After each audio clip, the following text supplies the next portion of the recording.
মুসলিম মনে করেন তাহলে আপনার মুসলিম। যদিও দেখেছি ইসরায়েল ইরানের উপর আক্রমণ করেছে, কিন্তু আবার কিছুকাল আগে ইরানও তো সিরিয়াতে লক্ষ লক্ষ সুন্নি মুসলিমকে হত্যার কারণ হয়ে দাঁড়িয়েছিল, তাই না? আর গোটা বিশ্ব জগতে অমুসলিমরা মুসলিমদের উপরে যত নির্যাতন করেছে কি করেনি, সবচেয়ে বেশি মুসলিমদেরকে হত্যা করেছে শিয়ারা সুন্নিদেরকে, মানে আমাদেরকে। আপনি ইহুদির প্রতি দরদ দেখাইতে পারেন, আপনি খ্রিস্টানের প্রতি দরদ দেখাইতে পারেন, কিন্তু শিয়ার প্রতি দরদ দেখাইতে পারেন। পবিত্র কোরআনে আল্লাহ আহলুল বাইত শব্দ উচ্চারণ করে যাদেরকে আলে বাইতের স্বীকৃতি দিয়েছেন তারা হচ্ছে আল্লাহ নবীর স্ত্রীরা। সেই আল্লাহ নবীর স্ত্রী আয়েশা রাদিয়াল্লাহু তাআলা আনহার বিরুদ্ধে গালিগালাজ করে একজন মুসলিম হিসাবে, আরে একজন সুন্নি বিদআতি যদি বেরলভিও হয় তবুও চাইবে না যে আয়েশাকে কেউ গালি দিকে সে মক্কার মদিনার মেম্বারে। এই জাতীয় লোকগুলোকে যদি আপনি আপনার বন্ধু বানান এবং তাদের পক্ষে কথা বলেন, তাহলে আমাদের কিছু বলার থাকে না। আপনাকে জানতে হবে কার কথা আপনি বলছেন, কাদের পক্ষে আপনি ওকালতি করছেন।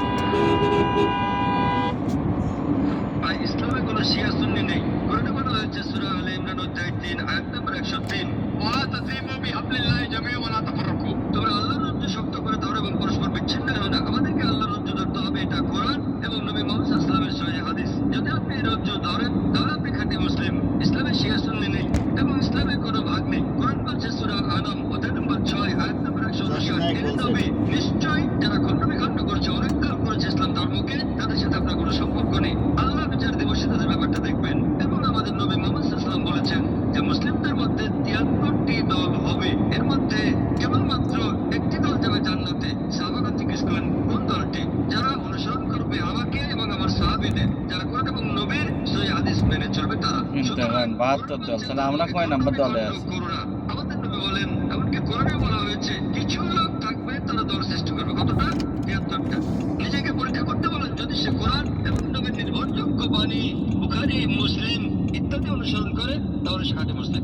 আমরা অনেকেই মনে করি মুসলিমদের মধ্যেই একটি সাধারণ দল শিয়া, অথচ শিয়া বলতে বোঝানো হয় শিয়াতু আলিয়িন বা আলী রাদিয়াল্লাহু তাআলা আনহুর অনুসারী গোষ্ঠী, এদেরকে শিয়া বলা হয়। বা আলে বাইত রাসূল করিম সাল্লাল্লাহু আলাইহি সাল্লামের পরিবার কেন্দ্রিক যাদের ভক্তি বিশ্বাস এগুলো গড়ে উঠেছে তাদেরকে সাধারণত শিয়া বলা হয়। শিয়াদের উৎপত্তি এটা সাহাবায়ে কেরাম রিদওয়ানুল্লাহি তাআলা আজমাইন তাদের যুগ থেকেই বলতে পারি।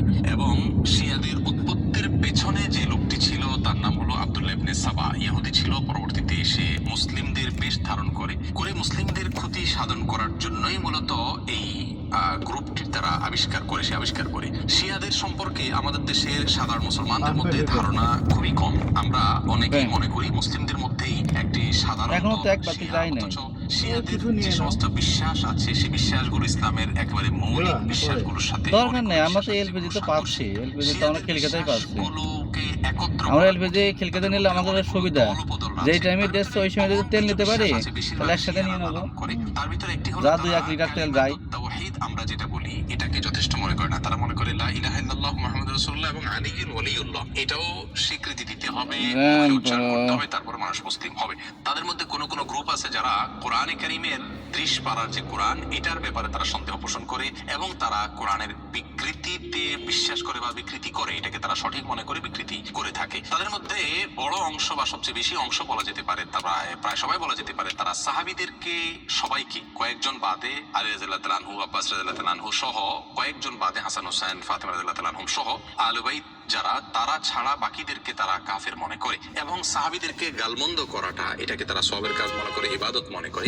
আয়েশা রাদিয়াল্লাহু তাআলা আনহা রাসূল আকরাম সাল্লাল্লাহু আলাইহি ওয়াসাল্লামের সহধর্মিণী, তার চরিত্র নিয়ে তারা সন্দেহ করে, যার চরিত্রের বিষয়ে কোরআনে কারীমে সূরা নূরে আল্লাহ সুবহানাহু ওয়া তাআলা পরিষ্কারভাবে ঘোষণা দিয়েছেন। ইসনা আশারিয়া গ্রুপ বলতে শিয়াদের ওই গ্রুপকে বলা হয় যারা 12 জন ইমামে বিশ্বাস করে, অর্থাৎ যারা মনে করে যে 12 জন ইমাম আল্লাহর পক্ষ থেকে নির্ধারিত, তারা রাসূল করিম সাল্লাল্লাহু আলাইহি ওয়াসাল্লামের ওয়াফাতের পরে ধারা পরম্পরায় আসছেন এবং তাদের মধ্যে প্রথম ইমাম ছিলেন আলী রাদিয়াল্লাহু তাআলা আনহু এবং সর্বশেষ ইমাম ছিলেন মুহাম্মদ ইবনে হাসান আল আসকারী। এসব ইমামদের সম্পর্কে, ইমামদের মধ্যে সর্বশেষ ইমাম যিনি মুহাম্মদ ইবনে হাসান আল আসকারী, তারা মনে করে তিনি লুকায়িত হয়ে গেছেন, আবার প্রকাশিত হবেন এবং এই ইমামরা সবাই নিষ্পাপ, তারা কোনো বলতের ঊর্ধ্বে এবং এই ইমামরা সকল প্রকার ইবাদত বন্দিগির ঊর্ধ্বে উঠে গেছেন, তাদের কোনো ইবাদত বন্দিগি করতে হয় না। শিয়াদের মধ্যে যারা আয়েশা রাদিয়াল্লাহু তাআলার চরিত্র নিয়ে সন্দেহ করে, কোরআনের ব্যাপারে যাদের সন্দেহ রয়েছে এবং বিকৃতি সাধন করে থাকে, এবং কেউ আছে রাসূল করিম সাল্লাল্লাহু আলাইহি ওয়াসাল্লামের রিসালাত নিয়েও সন্দেহ করে। তারা বলে যে জিবরিল বলে রাসূল করিম সাল্লাল্লাহু আলাইহি ওয়াসাল্লামের কাছে রিসালাত নিয়ে আসছিল মূলত আলী রাদিয়াল্লাহু তাআলার কাছে। এরকম আর অনেকগুলো বিশ্বাস লালন করে। এই সম্প্রদায়গুলো